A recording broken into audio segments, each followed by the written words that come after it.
तो यहाँ पे हमारे पास एमन क्या है, नाउन है। पहले तो आपने नाउन को हाईलाइट कर लेना करना है। तो यहाँ पे एमन जो है वो नाउन लिखा हुआ है, ठीक है। और यहाँ पे बुलाया जा रहा है किसको, एमन को, एड्रेस किया जा रहा है, उससे मुखातब हुआ जा रहा है। तो ये हमारे पास कौन सा केस है, वोकाटिव केस, ठीक है। इसके अलावा अगर हम कोई और इसकी एग्जांपल देखें तो ये कह लें कम ऑन बॉयज़, ठीक है। यहाँ पे बॉयज़ जो है ये नाउन है, ठीक है, और इनको बुलाया जा रहा है, मुखातब किया जा रहा है, एड्रेस किया जा रहा है, तो ये वोकाटिव केस होगा, ठीक है। इसी तरह अगर हम एक और एग्जांपल देखें तो सर मे आई कम इन, मे आई कम इन, सर क्या मैं अंदर आ सकता हूँ। तो यहाँ पे जो सर है ये सब्जेक्टिव के तौर पे है, ठीक है, और सर सब्जेक्टिव के तौर पे है और मुखातब किया जा रहा है किसको, मैं मुखातिब कर रहा हूँ सर को कि सर क्या मैं अंदर आ सकता हूँ। तो ये वोकाटिव केस है, ठीक है। कौन से पर्सन को मुखातब किया जा रहा है, सर को मुखातब, सर को एड्रेस किया जा रहा है कि सर क्या मैं अंदर आ सकता हूँ। तो ये हमारे पास वोकाटिव केस होते हैं, इनके एग्जाम्पल, ठीक है। अब नेक्स्ट एक नोट आ जाता है, नोट हम देखते हैं। तो वेरी इंपॉर्टेंट नोट है, इसको आप लाजमी अपने नोट्स पे लिखिएगा। अब हम इस पे एक नोट लिख लेते हैं। नोट है the forms of nouns, the forms of nouns remain the same, remain the same. Noun की जो फॉर्म्स होती हैं वो सेम रहती है in the nominative case, in the nominative, nominative case कह लें या सब्जेक्टिव केस कह लें, ठीक है, nominative case.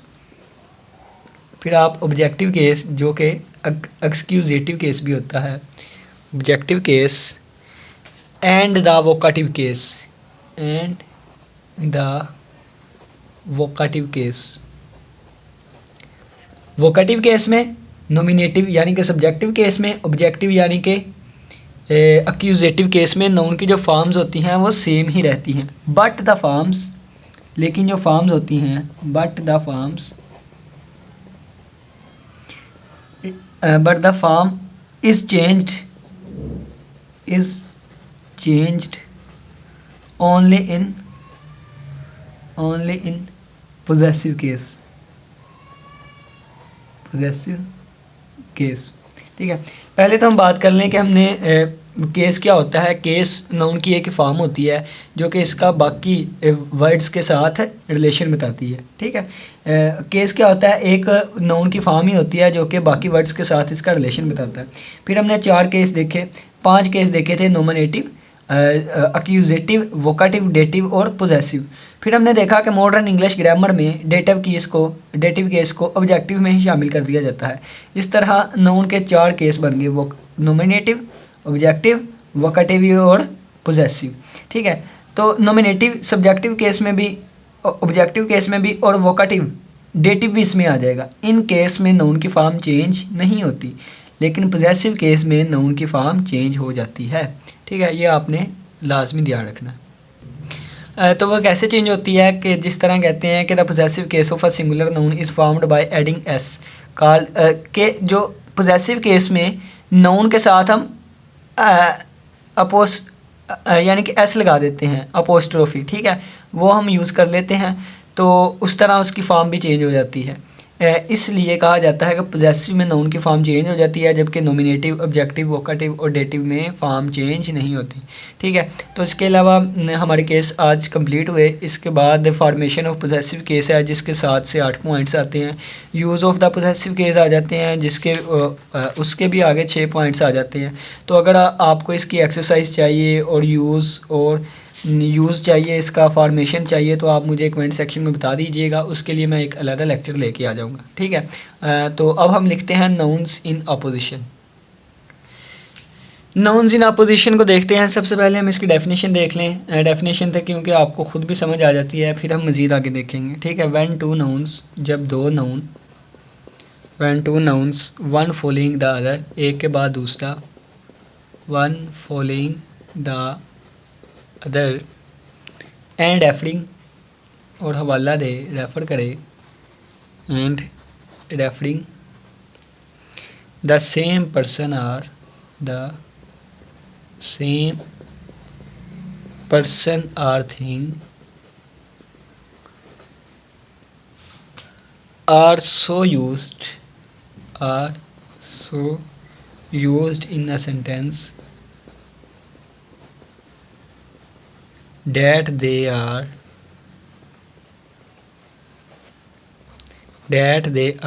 in the same case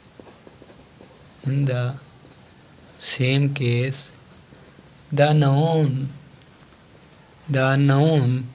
which follows is said to in opposition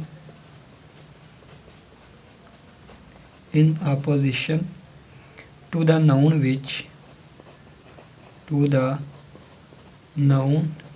which comes before it।